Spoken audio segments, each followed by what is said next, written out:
सो दोस्तों, एक और नया दिन और मैं बलजीत परमार हाजिर हूँ एक नई कहानी, एक नया किस्सा लेकर। और आज जैसे कि आपसे बहुत से लोगों ने सुबह से मैसेज किए कि आज का किस्सा बनाएं।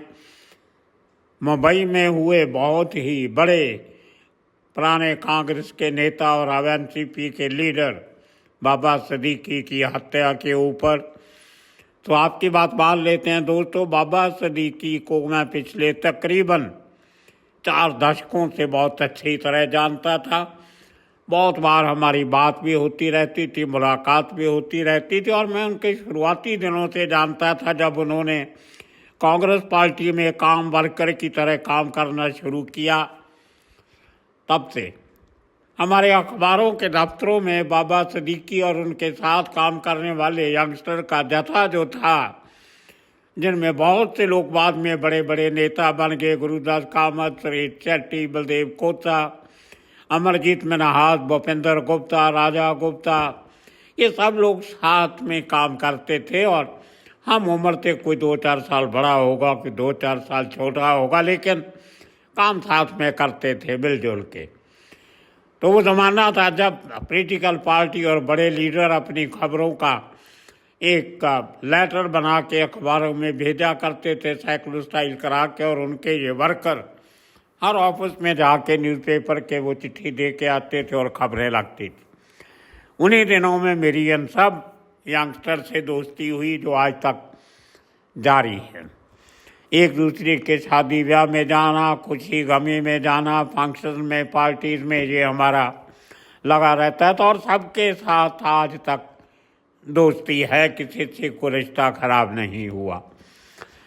ये सब के सब लोग एक ज़माने में सुनील दत्त साहब के साथ थे। सुनील दत्त कांग्रेस का बड़ा नाम थे, और आकर बहुत सालों के बाद संजय दत्त के इंसिडेंट के बाद और कुछ बातों के बाद कुछ लोग, बलदेव कोता, गुरुदास कामत, सुरेश शेट्टी, ये लोग छोड़ के दत्त साहब को अलग हो गए। लेकिन बाबा सिद्दीकी ने कभी दत्त साहब का साथ नहीं छोड़ा, और करते करते उसी चक्कर में चलते हुए इस दत्त साहब के साथ जो वफादारी थी, जो घर के रिश्ते थे, नज़दीकियाँ थी, उसके चलते 1992 में पहली बार बाबा सिद्दीकी को कॉरपोरेशन की इलेक्शन लड़ने का टिकट मिला कांग्रेस का, और वो बांद्रा से अपने वार्ड से इलेक्शन जीता। 1997 में दोबारा कॉरपोरेटर बना। तभी 99 में स्टेट असेंबली इलेक्शन आ गई, और दत्त साहब ने कांग्रेस हाईकमांड को बोलकर बाबा सिद्दीकी को एमएलए की टिकट ले दी, जो जीत गया। 1999 से ये आदमी 2004 तक असेंबली का मेंबर रहा। 2004 में फिर जीता एमएलए दूसरी बार, 2009 तक रहा। 2009 में तीसरी बार जीता, और 2014 तक एमएलए रहा। जब मोदी वेव आई और मोदी का जादू चलने लगा, तो बाबा सिद्दीकी भी बहुत सारे कांग्रेस के नेताओं की तरह इलेक्शन हार गया। लेकिन पिछली इलेक्शन आज से 5 साल पहले जो हुई, उसमें इसने अपने बेटे को खड़ा किया, जीशान को, कांग्रेस टिकट से, जो उसी हल्के से जीता जिस हल्के से बाबा सिद्दीकी एक समय जीता करता था। बेसिकली बाबा सिद्दीकी रहने वाले थे पटना के, बिहार के। 1958 में इनका जन्म हुआ था पटना, और उनके पिता बाद में रोटी रोजी नौकरी की तलाश में मुंबई आ गए। वो दौर था जब बहुत से लोग मुंबई आए थे, तो उनके साथ साथ इनके पिता भी आ गए, और मुंबई में ही बाबा सिद्दीकी की स्कूलिंग और कॉलेज हुआ। इन्होंने कॉलेज, नेशनल कॉलेज बांद्रा के पीछे एक और कॉलेज है सिंधी संस्था का, NMK कॉलेज या MNK कॉलेज जिस किस्म का नाम है, उसमें से इन्होंने BA पास किया। और इनके साथ ही पंजाबी लड़की पढ़ा करती थी जिसका नाम था अलका बिंद्रा। उनके साथ इनका प्रेम हो जाता है और शादी हो जाती है। शादी के बाद वो पंजाबी लड़की अलका बिंद्रा अपना नाम बदल के शहजीन नाम रख लेती है, और बाबा सिद्दीकी के साथ विवाहिता ज़िंदगी बसर करते हैं। इनके 2 बच्चे हैं, बेटा अजीशन, जैसे मैंने आपको बताया, और इनकी एक बेटी भी है। तो ये तो है इनका पारिवारिक जान पहचान। लेकिन इतना लंबा समय पॉलिटिक्स में रहने के बाद 2008 के करीब बाबा सिद्दीकी 2004 को शायद 2004 को विलासराव देशमुख की सरकार में फूड एंड सिविल सप्लाई मंत्री रहे और 2008 तक मंत्री रहे। शायद वही वजह थी आज उनके डेथ के बाद महाराष्ट्र के मुख्यमंत्री ने एकनाथ शिंदे ने ऐलान किया है कि आज देर रात जब उनका लास्ट राइट्स होंगे, उनको सुपुर्द खाक किया जाएगा, तो वो स्टेट ऑनर के साथ किया जाएगा और राजकीय सम्मान के साथ इनके लास्ट राइट्स परफॉर्म किए जाएंगे साबका मंत्री बाबा सिद्दीकी के। लेकिन दोस्तों, इतना लंबा समय राजनीति में रहते हुए आदमी बहुत से काम भी करता है, बिजनेस करता है, कुछ कंट्रोवर्सी में भी आता है, कुछ इल्ज़ामबाजियाँ भी लगती हैं, लेकिन ये सब पार्ट ऑफ द गेम है। बाबा सिद्दीकी ने भी सुनील दत्त के साथ मिल के, नरगिस दत्त के साथ मिल के बहुत सारे रिहैबिलिटेशन के प्रोजेक्ट्स, जो प्राइम लैंड है बांद्रा की समुद्र के किनारे रेक्लेमेशन, वहाँ पे बहुत बड़ा नगर है एक, आपने देखा होगा, नरगिस दत्त रहवासी संघ।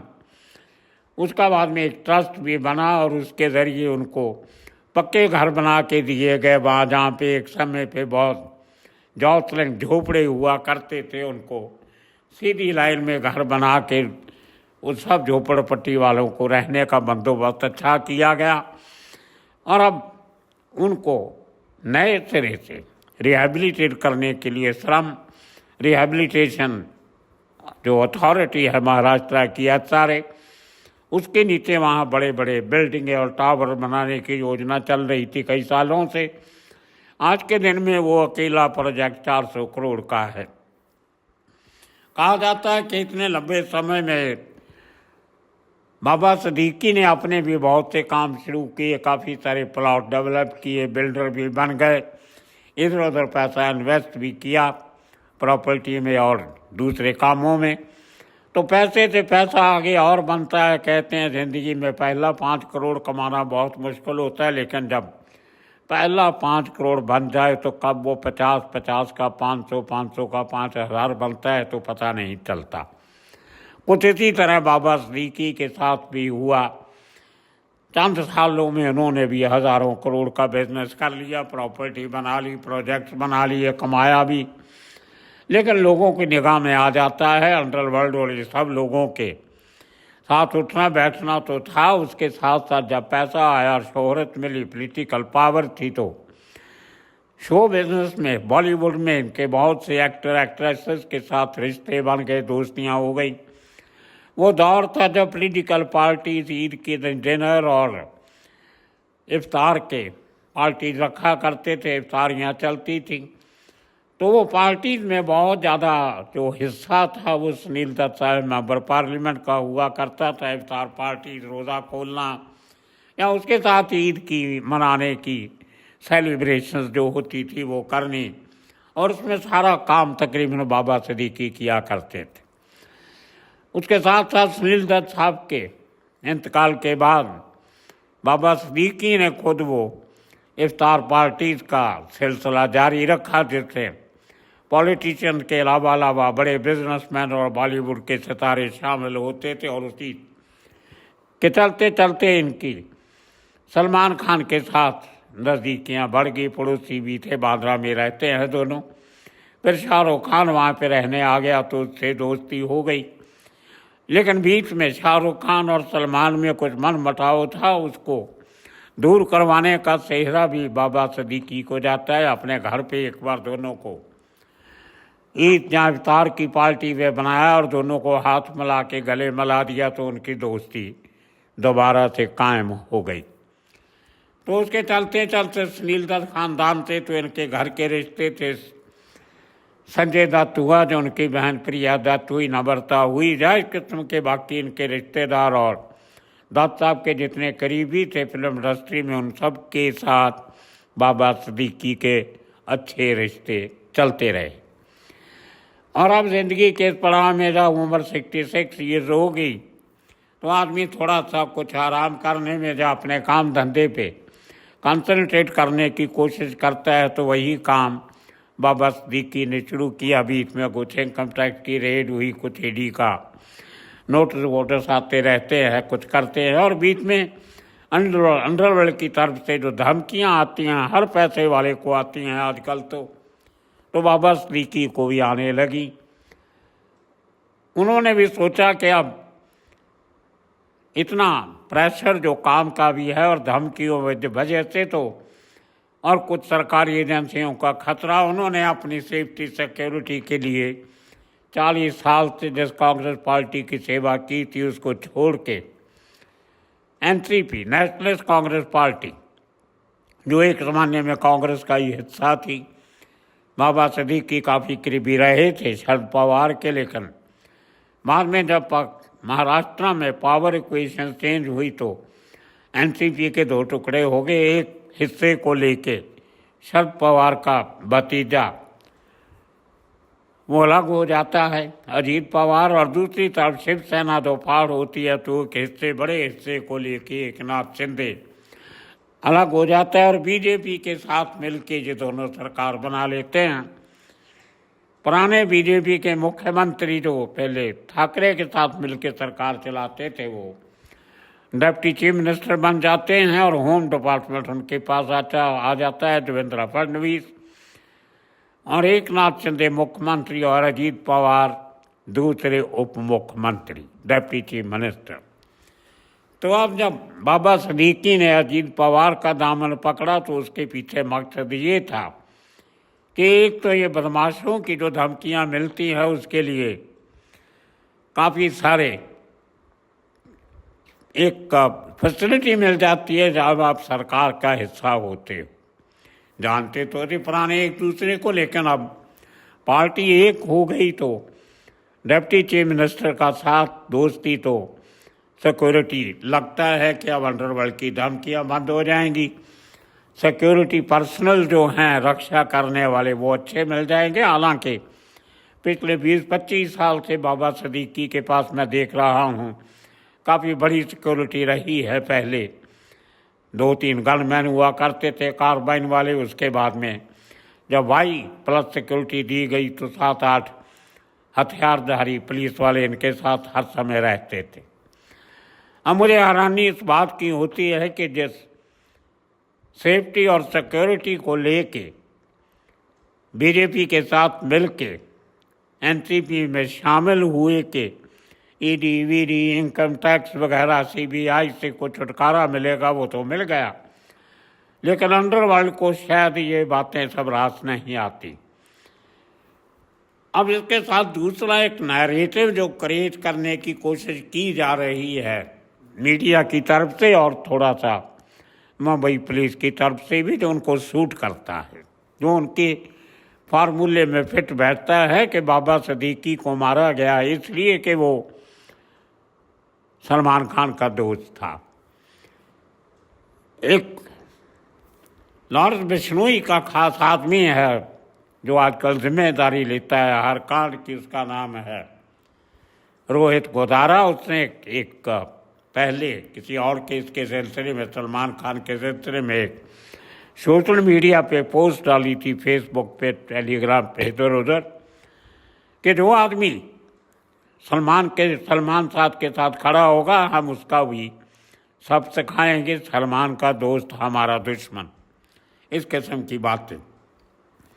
अब मीडिया को वो पुरानी उनकी घोषणा मिल गई और उसको पढ़ के सुना रहे हैं कि क्योंकि बाबा सिद्दीकी सलमान खान का दोस्त था, उसका करीबी था, इसलिए उसको मारा गया। बात ये नहीं। इस साल के शुरुआत से बाबा सिद्दीकी को काफ़ी धमकियाँ अंडरवर्ल्ड से मिल रही थी। अब मुंबई में और कोई अंडरवर्ल्ड तो है नहीं, दाऊद नहीं, अरुण गवली नहीं, अमर नायक नहीं, वरदा राजन नहीं, हाजी मस्तान नहीं, कोई नहीं, छोटा राजन नहीं, तो धमकी कहाँ से आएगी? जाहिर सी बात है कि नए गैंगस्टर जो उठे उनमें से आई होगी। उनमें से एक लॉरेंस बिश्नोई भी है जो पिछले कई सालों से, 2-2.5 सालों से मुंबई पे नज़र लगा के बैठा है इस ताक में कि जो खाली मैदान है मुंबई का अंडरवर्ल्ड का, उस पर कब्जा किया जाए। वैसे भी दोस्तों कोई भी मैदान जगह खाली हो तो वहाँ पे कब्जा तो हो ही जाता। और जब अंडरवर्ल्ड का मैदान खाली हो तो वो बहुत बड़ा मैदान है, बहुत कमाई का साधन है, वहाँ तो कब्जा होने की कोशिश होनी ही थी। मैं अपने कई एपिसोड्स में हिंदी और पंजाबी में बता चुका हूँ आपको कई बार के आजकल क्राइम और क्रिमिनल्स पहले जैसे नहीं रहे। गैंगस्टर जो पुराने ज़माने में जिस तरीके से काम करते थे वो तरीका बहुत बदल गया है। आजकल ये एक इंडस्ट्री बनी हुई है। क्राइम एक धंधा, कित्ता, प्रोफेशन, इंडस्ट्री बन गया। इसमें पहले इन्वेस्टमेंट की जाती है गुर्गों के तौर पे, 5,000 10,000 रुपये दे के छोटे मोटे काम करवाने, रैकी करवाना, खबरें इकट्ठी करना, कौन कहाँ जाता है कहाँ आता है। उसके बाद उनको हथियारों की ट्रेनिंग देनी पुराने, और देसी कट्टे दे के लोगों के घरों के बाहर फायरिंग करवानी, जैसे सलमान खान के घर के बाहर की गई थी। उसमें कुछ सोफिस्टिकेटेड वेपन इस्तेमाल नहीं हुए थे, बल्कि उत्तर प्रदेश के बने हुए 2 देसी कट्टे इस्तेमाल किए गए थे। तो क्योंकि उस समय उस हमले का मकसद किसी को मारना नहीं था, डराना था, एक डर का, भय का माहौल तैयार करना था मुंबई में, ताकि मुंबई के धनाढ़, पैसे वाले, असल सूख वाले हमारे नाम से डरें और जब हमारा फ़ोन जाए तो हाथ जोड़ के हमें फिरौती दे दे। वो एक फियर साइकोसिस समाज में क्रिएट करना था, जिसमें काफ़ी हद तक ये लोग कामयाब हो चुके हैं।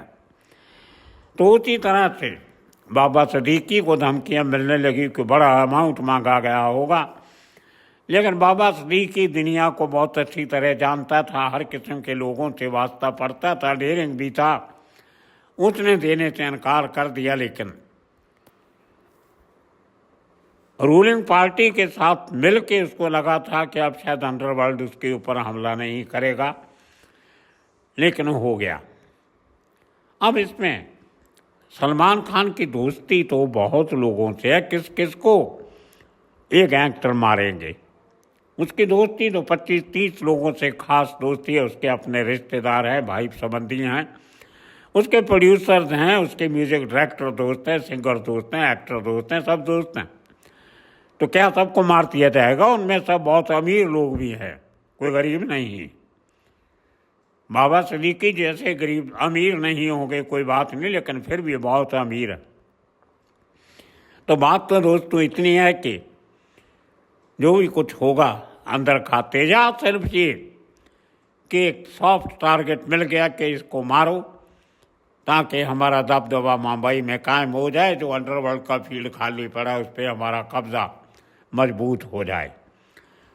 और अब हालात ऐसे हो गए हैं इस कत्ल के बाद कि मुंबई का हर बड़ा अमीर आदमी, जिसके पास अमीर होने के साथ साथ 2 नंबर का पैसा भी होगा, या 2 नंबर के धंधे होंगे, या वैसे वो अपने धंधे को चालू रखने के लिए डरता होगा कि इसमें दिक्कत नहीं आनी चाहिए। अब उनमें से किसी को भी जब फिरौती की कॉल जाएगी तो वो दे देगा। कौन आदमी चाहता है सिक्योरिटी लेके साथ में 5, 7, 8 आदमी साथ में लेके चलो, ना सोने की आज़ादी, ना खाने पीने की आज़ादी, ना किसी को मिलने गिलने की आज़ादी। तो आदमी पैसे दे के अपनी फ्रीडम बरकरार रखता। और ये भी लोगों ने देख लिया कि सिक्योरिटी लेके घूमना भी कोई इस बात की गारंटी नहीं है कि आपको गोलियां नहीं लगेंगी। बहुत बार ऐसे हुआ है, पंजाब में भी देखा हमने।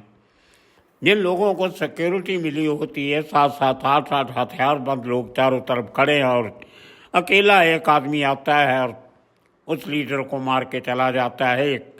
एक भी गोली पुलिस वाले नहीं चलाते। यहाँ भी ऐसा ही हुआ है। 8 लोग थे सिक्योरिटी के साथ में, भीड़ थी, लोग थे, और 3 आदमी आते हैं ऑटो रिक्शा में और गोलियां चलाना शुरू करते हैं। पुलिस वाले अपनी प्रोटेक्टी को हॉस्पिटल ले जाने में जुट जाते हैं, और लेकिन 2 हथियारबंद जो थे अटैक करने वाले, गुरमेल सिंह और धर्मराज, उनको पब्लिक ने पकड़ा। जो लोग वहाँ इनके बेटे के ऑफिस के बाहर खड़े थे, उन्होंने, पब्लिक ने 2 पकड़ लिए। एक शिव कुमार नाम का आरोपी भागने में कामयाब हो गया। अब कहा यह जाता है कि इन तीनों की दोस्ती पंजाब की एक जेल में हुई थी। मुझे हैरानी इस बात की होती है कि जो धर्मराज है उसकी उम्र 19 साल है और जो शिव कुमार है वो बिहार का रहने वाला है जो अभी फरार है, उसकी उम्र 21 साल है, और गुरमेल सिंह हरियाणा का रहने वाला, उसकी उम्र 23 साल है। 19, 21, 23। अब ये यंगस्टर, नौजवान बच्चे, इनकी कहीं जेल में मुलाकात हो जाती है और उसके साथ इनका टच हो जाता है लॉरेंस बिश्नोई गैंग के साथ, और वहीं से इनको काम दिया जाता है बाबा सदीकी को मारने का। 2 लाख रुपए इनको दिया जाता है और एक मुंबई का लोकल आदमी, इनका हैंडलर, वहाँ पे मुहैया करवाया जाता है, जो इनको कुर्ला के इलाके में एक कमरा किराए पे लेके दे देता है, जिसका 14,000 रुपया महीने का किराया और 50-60 हज़ार रुपया को डिपॉजिट दिया, और ये वहाँ रहना शुरू कर देते हैं और वहाँ पे बैठ के आपस में तस्वीरें भी खिंचवाते हैं। इनको शायद ये लगता होगा कि हम कहीं पकड़े नहीं जाएंगे। अब जब इतना बड़ा कांड कर दिया तो इनकी आपस में तीनों की इकट्ठी खिंचवाई हुई तस्वीरें भी सामने आ गई, जो आप इस आज के एपिसोड के साथ साथ चलती हुई देख रहे होंगे। एक नहीं, कई तस्वीरें हैं इनकी जो इन्होंने खिंचाई, कहीं पे सेल्फी ली, जहाँ किसी चौथे आदमी को बोल के तीनों की फोटो खिंचवाई। जो बीच में छोटा सा आदमी खड़ा है वो धर्मराज है, जो चिकना है राइट साइड में वो शिव कुमार है, और लेफ्ट में जो है वो गुरमेल सिंह है, हरियाणा का रहने वाला। अब किस केस में ये जेल गए होंगे और पंजाब की किस जेल में इनकी मुलाकात हुई, उसकी तहकीकात पंजाब पुलिस कर रही है। मेरी आज ही कुछ सीनियर पंजाब पुलिस के ऑफिसर से बात हुई, वो इस बात को ढूंढने में लगे हैं कि कौन सी जेल में थे और कौन सा केस था। अब वहाँ पे 1.5 महीने तक कुर्ला के घर में रहते हुए लोगों ने रैकी की कि बाबा सदीकी का रूटीन क्या है, रोज़ अपने ऑफिस या अपने बेटे के MLA के ऑफिस में कब जाते हैं कब नहीं। वो सब रैकी करने के बाद 1.5 महीने के बाद दशहरा जिस दिन आता है उस दिन उनको चांस मिलता है और वो हल्के से अंधेरे में भीड़ में खड़े हो जाते हैं, और जैसे मौका मिला 7-8 गोलियाँ चलाते हैं। 2 लोग, इम्पोर्टेड वेपन था, 9mm की पिस्टल थी। तीसरा आदमी शिव कुमार भागने में कामयाब हो जाता है। वो ऑटो रिक्शा लेके आए थे तीनों कुर्ला से। तो दोस्तों ये कांड करके 2 आदमी पकड़े गए।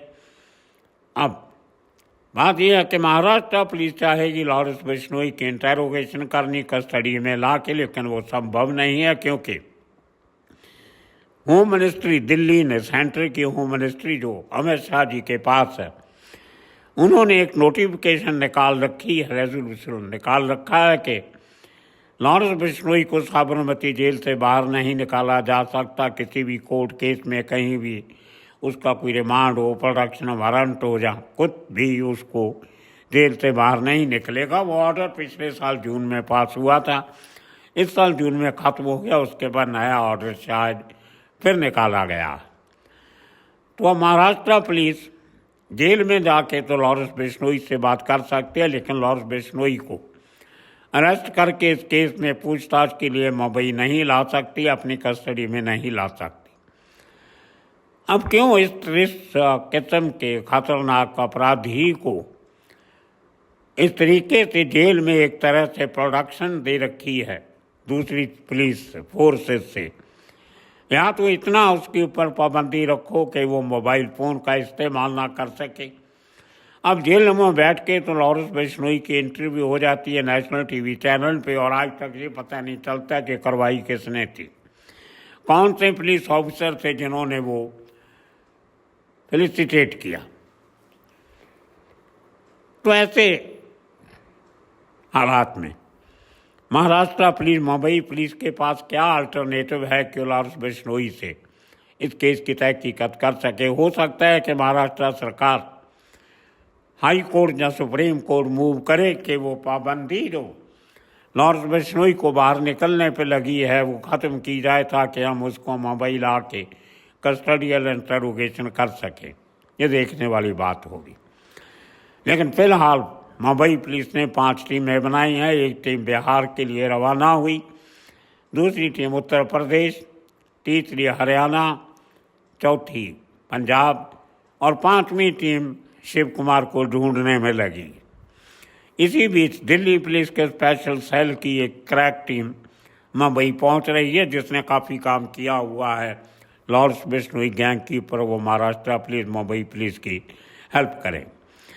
और दोस्तों, इस तरह उस बिहार से आए एक छोटे से परिवार का आदमी जो कुछ सालों में मुंबई में आके मंत्री तक बन गया, और आज उसका राजकीय सम्मान के साथ अंतिम उसका संस्कार भी किया जाएगा, दफनाया जाएगा। ये कहानी थी, किस्सा था बाबा सिद्दीकी का। आने वाले दिनों में इसी किस्म के किस्से कहानियाँ लेके फिर हाजिर होंगे। तब तक के लिए आप सबका बहुत बहुत शुक्रिया, धन्यवाद।